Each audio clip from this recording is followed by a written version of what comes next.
வணக்கம். ஒரு தேசமே ஒன்னா சேர்ந்து வெளியேறுன்னு சொன்னா எப்படி இருக்கும் யோசிச்சு பாருங்க. இந்தியாவோட வரலாத்துல அந்த குரல் 1942ல ஒலிச்சது. அதுதான் வெள்ளையனே வெளியேறி இயக்கம். தலைவர்கள் எல்லாரும் ஜெயில்ல இருந்தாலும் மக்கள் தங்களோட போராட்டத்தை எப்படி முன்னெடுத்துட்டு போனாங்கங்கிற ஒரு அசாதாரணமான கதையத்தான் நாம இப்ப பார்க்க போறோம். இந்த வார்த்தைகளை கேளுங்க. நாம ஒண்ணு சுதந்திரம் வாங்குவோம், இல்லனா அதுக்காக உயிரை விடுவோம். காந்தியோட இந்த வார்த்தைகள் சும்மா ஒரு பேச்சில்ல, இது ஒரு ஃபைனல் வார்னிங். இனிமேல் பேச்சுவார்த்தைக்கு இடமே இல்லைன்னு இது தெளிவா சொல்லுச்சு. இந்த உறுதியான நிலைப்பாட்டுக்கு பின்னாடி என்ன காரணம் இருந்துச்சு, இது என்ன மாதிரியான தாக்கத்தை உருவாக்குச்சுன்னு விரிவாக பார்க்கலாம். இவ்ளோ பெரிய ஒரு இயக்கத்துக்கு தீப்பொறி எங்கிருந்து வந்துச்சு? அது 1942 ஆகஸ்ட் மாசம் 8ஆம் தேதி பம்பாயில நிறைவேற்றப்பட்ட ஒரு வரலாற்று சிறப்பு மிக்க தீர்மானத்திலிருந்து தான் தொடங்குச்சு. பல கட்ட பேச்சுவார்த்தைகள் தோல்வி அடைஞ்சதுனால இந்த தீர்மானத்தோட நோக்கம் ரொம்ப நேரடியாவும் எந்த சமரசமும் இல்லாமலும் இருந்துச்சு. பகுதி சுதந்திரமோ இல்ல வேற விவாதமோ வேண்டாம், இந்தியாவில் பிரிட்டிஷ் ஆட்சி உடனடியாக முடிவுக்கு வரணும். இதுதான் அந்த தீர்மானத்தோட ஒரே கோரிக்கை.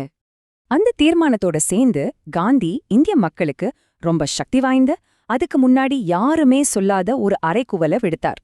செய் அல்லது செத்து மடி. இது வெறும் ஒரு கோஷம் மட்டும் இல்ல, ஒவ்வொரு இந்தியனையும் செயல்ல இறங்க தூண்டின ஒரு மந்திரம் மாதிரி இது வேலை செஞ்சது. ஒன்னு சுதந்திரம் இல்லனா மரணம், வேற வழியே இல்லைன்னு இது உணர்த்துச்சு. இயக்கம் சூடு பிடிக்க தயாரான நேரத்துல கதையில ஒரு பெரிய ட்விஸ்ட். பிரிட்டிஷ் அரசாங்கம் யாருமே எதிர்பார்க்காத ஒரு அதிர்ச்சிகரமான தாக்குதலை நடத்துச்சு. இந்த ஸ்லைட்ல இருக்கிற காலவரிசைய பாருங்களேன். ஆகஸ்ட் 8ஆம் தேதி ராத்திரி தீர்மானம் பாஸ் ஆகுது. அடுத்த 24 மணி நேரம் கூட ஆகல. அடுத்த நாள் விடியறதுக்குள்ள காந்தி உட்பட எல்லா பெரிய காங்கிரஸ் தலைவர்களும் அரெஸ்ட். இயக்கத்தை ஆரம்பிக்கிறதுக்கு முன்னாடியே முடக்கிடணும்னு பிரிட்டிஷ்காரங்க எவ்வளவு வேகமா செயல்பட்டிருக்காங்க பாருங்க. இப்போ ஒரு முக்கியமான கேள்வி வருது. இயக்கத்தோட மூளையா இதயமா இருந்த தலைவர்கள் எல்லாரும் ஜெயில்ல. அப்போ இந்த பெரிய இயக்கம் ஆரம்பிக்கிறதுக்கு முன்னாடியே முடிஞ்சு போச்சா? இல்லவே இல்ல. அதுக்கு பதிலா பிரிட்டிஷ்காரங்க தூளி கூட எதிர்பார்க்காத ஒண்ணு நடந்துச்சு. தலைவர்கள் இல்லையா, பரவாயில்ல, நாங்களே தலைவர்கள்தான் சொல்லி மாணவர்கள், விவசாயிகள், தொழிலாளர்கள்னு இந்திய மக்கள் தாமாகவே முன் வந்து போராட்டத்தை கையில் எடுத்தாங்க. இந்தியா முழுக்க வேலை நிறுத்தத்தாலையும் ஆர்ப்பாட்டத்தாலையும் ஸ்தம்பிச்சு போச்சு. அது ஒரு உண்மையான தலைமை இல்லாத மக்கள் இயக்கமா மாறுச்சு. தலைவர்கள் இல்லாத அந்த வெற்றிடத்தை நிரப்ப ஒரு புதுவிதமான எதிர்ப்பு வடிவம் உருவாகுச்சு, அதுவும் ரகசியமா. இதுதான் இயக்கத்தோட வேகத்தை குறையாம பாத்துக்கிட்டது. ஆமா, வெளிப்படையான தலைமை நசுக்கப்பட்டப்போ ஒரு தலைமறைவ இயக்கம் உருவாகுச்சு. 2ஆம் கட்ட தலைவர்கள் ரகசியமா செயல்பட்டு போராட்டத்தை வழிநடத்த ஆரம்பிச்சாங்க. இந்த புது தலைமைதான் அந்த சுதந்திர நெருப்ப அணையாம பாத்துக்கிட்டது. அருணா ஆசஃப் அலி, ஜெயபிரகாஷ் நாராயண் மாதிரியான தைரியமான தலைவர்கள் இந்த தலைமறைவு இயக்கத்தோட முகமா மாறினாங்க. குறிப்பா அருணா ஆசஃப் அலி போலீசாரோட தடைய மீறி பாம்பேல கோவாலியா டேங்க் மைதானத்துல காங்கிரஸ் கொடியை ஏத்தி பிரிட்டிஷ் அடக்குமுறைக்கு நாங்க பயப்பட மாட்டோன்னு ஒரு பவர்ஃபுல் மெசேஜ் கொடுத்தாங்க.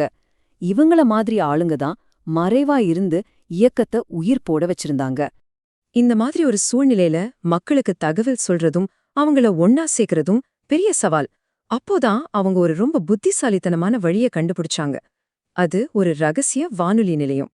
இந்த சூப்பரான ஐடியாவுக்கு பின்னாடி இருந்தது உஷா மேத்தான்ற ஒரு இளம் பெண். அவங்களால ஆரம்பிக்கப்பட்ட இந்த சீக்ரெட் காங்கிரஸ் ரேடியோ பிரிட்டிஷ்காரங்களோட தணிக்கையெல்லாம் மீறி சுதந்திரத்தோட குரலா ஒலிச்சுது.